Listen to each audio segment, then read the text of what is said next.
Don't be a home buying zombie. My name's George Kindler and this is Tony D'Angelo. We're with the Realty Shop in St. Louis, and today we're going to discuss the best strategies on how not to be a home buying zombie. But Tony, first I have a great real estate dad joke. It's great for Dad's birthday or Father's Day coming up. All right, let's hear it. Okay, so what is a zombie's favorite part of the house? The kitchen? No, it's the living room. Oh gosh. So today we're going to discuss how not to be a home buying zombie and the best strategies to use in this really strong seller's market. So George, what do you mean by home buying zombie? Can you tell me what that is? Yeah, so a zombie doesn't really have a plan in place, right? And so almost all the clients that I meet, first they're touring a house and they don't really have a plan in place. So that's the most important aspect of buying a house in a seller's market, is to have a plan in place first. If a buyer doesn't have a plan in place, it can make purchasing a home really difficult. So what I think would be really helpful right now for buyers would be if we were to give them the top 3 strategies that we think are going to give them the best chance at purchasing a home right now in this market. Yeah, so you want to know what the current market is, how to be competitive when you're writing an offer, and then I think the most important thing is don't give in to buyer fatigue. George, that's great. Let's talk to our buyers now about the current market outlook, since we know we're still in a seller's market. Yeah, Tony, we know that inventory is really limited for buyers right now. And I'm sure if you're watching this video, you've either been touring houses or you're looking online and you can see how quickly homes are coming on and off the market, especially if you're looking at that $350,000 below. That's our first time home buyer bracket. And there's less than a month of inventory, especially in St. Louis County. Now, with rates more than likely going up and inventory hasn't changed, prices are probably going to continue to climb. Yeah, I agree, George. I think with prices climbing, what buyers are going to run into is that they're going to pay more next year if they have to wait to buy next year. And what I mean by that is if you're looking to buy right now, interest rates are still lower, purchase price might be higher than what you want to pay at this moment, but with an appreciating market, Zillow again estimates that in 2021 that 10% increase over home value, which is great for everybody. You're buying into an appreciating market. But with that said, if you look to buy next year, let's say you're looking at a $200,000 house. Now next year, it might be closer to $220,000. And like we were just talking, rates moving up. So now you're paying more on your down payment. You have a higher purchase price and you're paying more in interest. So it doesn't hurt to be a buyer right now.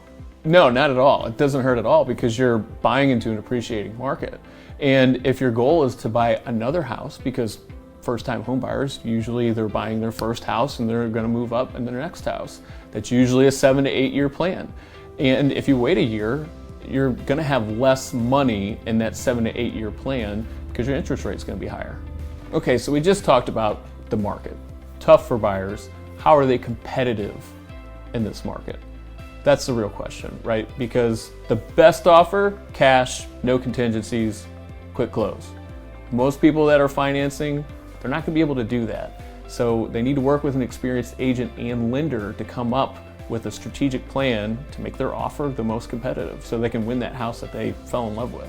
So cash is a great option if you can go that route. But I work with a lot of first-time home buyers and we can't necessarily do cash. We can't waive all of our contingencies.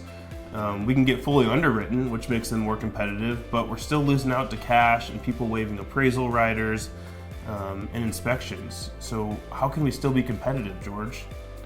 That's a good question, Tony, because I've been going through the same thing, right? And when we're looking at the buyer, it's for the buyer's individual goals.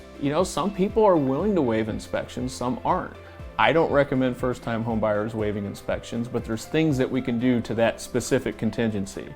So the first thing we can do is we can put a cap on the request that we're going to ask the seller to do. So that limits the seller's risk on that offer, especially if you're going in $10,000, $15,000, $20,000 higher than the list price. And then the second thing we can do is that we can waive the ability to negotiate the inspection, but you still inspect the property. And so if something catastrophic comes up, you would still be protected, be able to get your earnest money and exit the contract. Awesome. And if you waive an inspection contingency though, just to clarify, you still have a couple options if you don't waive those to where you're still able to back out of your contract, get your earnest money, and not be liable for the purchase of the home. Like your appraisal rider, if you don't waive that, or your financing contingency, that if the bank can't give you money, then you're not going to be able to get the home, so you still have that you can fall back on. That's a great option for a first-time home buyer when looking at inspection contingencies. Now, I think the next thing that would be helpful would be to talk about the financing contingency, which is another great point on how to make the buyer more competitive when writing an offer. Yeah, so there's a few options. The first one is you can put 20% down, which any seller should like that when you're financing, because that's going to take away some of your risk of the financing falling through. One of the strategies I really like for my first-time home buyers that are putting 3 to 5% down is that we have them fully underwritten with the lender. And that's something you can do that's no additional cost to you, and you can do that before you ever go under contract, and you can present that as part of your offer. And you can actually take out that financing contingency, and it really becomes dependent on your job security. So every buyer should have that individual conversation. I'm not saying that we just start waiving financing contingencies for no reason. So it's really a strategic move that you would do individually with each buyer. Awesome. So talk to your lender, see if that's an option for you, if you can put a bigger percent down on the home purchase price and get fully underwritten to make you more competitive with the financing contingency. Yeah, so getting fully underwritten will definitely make you more competitive. Something that we're seeing in the market right now is that sometimes appraisals are falling short. And so sellers, again, they want to mitigate that risk of not getting what the purchase contract is. And so to make your offer more competitive, one of the first things you can do with the appraisal writer is to remove it. Now, not all of my clients can do that.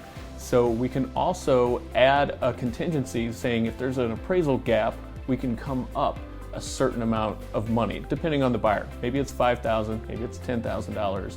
So that way, if the home appraises for less, the seller is still going to get their contract price. Okay, so let's say that we put in an offer on a $200,000 house. It appraises at $180,000, but I don't have the $20,000 cash to make up that difference. What do I do? Well, you have a couple options. If the appraisal writer is in there, then your first option is to have a conversation with the seller saying, look, the house didn't appraise. I don't really have the money to, down payment, closing costs, and to come above the appraised amount. So potentially the seller will lower the price. I've seen that happen several times where they come down to the appraised amount. And then the next option is that the seller says no. So the seller says no, then what? Well, you get your earnest money back, right? That's part of that appraisal writer. And then you continue looking for the next house. And potentially you've dodged a bullet by not paying too much for a home, especially in this market. Yeah, because it would be tough to buy a home that you're really interested in, but then come to find out the home's really worth a lot less than what you thought it was based on the appraisal. Yeah, so Tony, we covered some great strategies to make yourself more competitive and of course not to give away the farm. Now let's talk about the last thing, which is buyer fatigue. Yeah, George, I'm running into this right now with some of my clients where we've written 3 to 5 offers already and we haven't gotten a home yet.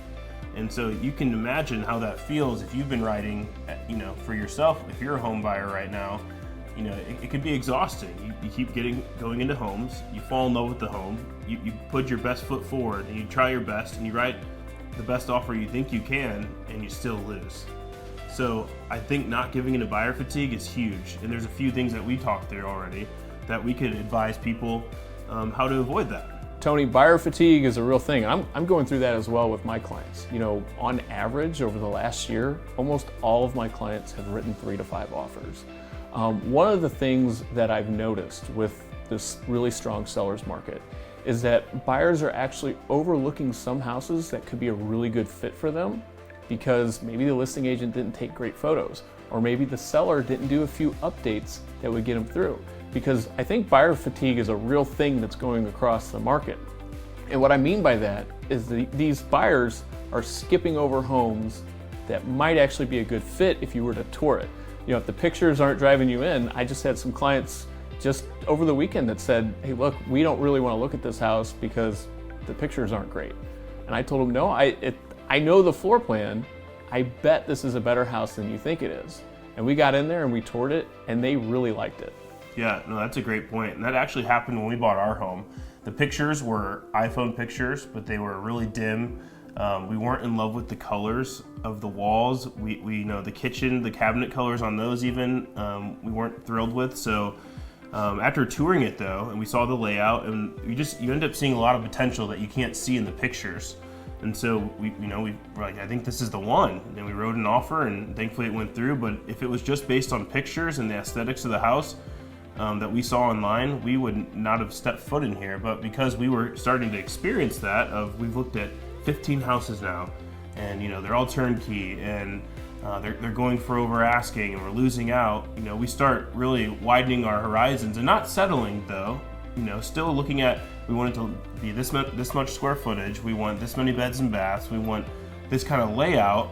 It still met all that criteria. It's just we didn't just base what we were going to buy off of pictures and aesthetics. I think that's probably the most important thing you can do right now as a buyer. Really consider some of these houses that have bad pictures. Or maybe you think they're overpriced when they're not. Because another client that we put under contract this weekend, we looked at 2 identical houses. One $275, one listed at $320. The $275, I know it's gonna comp out for more. It's gonna appraise for more. And the thing is that the $315 house is the same value, same house, same worth, but nobody's looking at that house because people think it's overpriced. We got a lot more out of that house versus bidding on a house that was going to have a ton of competition. We got all of our contingencies. We have the appraisal contingency, a full inspection contingency, and really the buyers are going to be in a better position. Oh, and did I mention closing costs too? So they're buying an identical house that 20 people fought over for a different house, and they're paying virtually the same price, and they're going to have closing costs, full inspection, full protections that you would want as a first-time home buyer. Yeah, so what it sounds like is sometimes sellers are just not undervaluing the home, but underpricing the home. So the home's still valued the same as the other one like you were talking about, but to drive competition and the price up, they might list it lower than what it's really worth. Yeah, and they're not doing that in a significant, they're not going in $50,000, $60,000, $70,000 less, but it's just enough to bring in, let's say you have a house listed at $200, but it's really worth $225. If you list right under $200, you're gonna drive the $200 buyers in there, and they're gonna bid it up, and then you're gonna have the buyers that are just over $200, they're gonna bid on it too. So they're probably gonna end up right around the same price as if they had listed it for $225.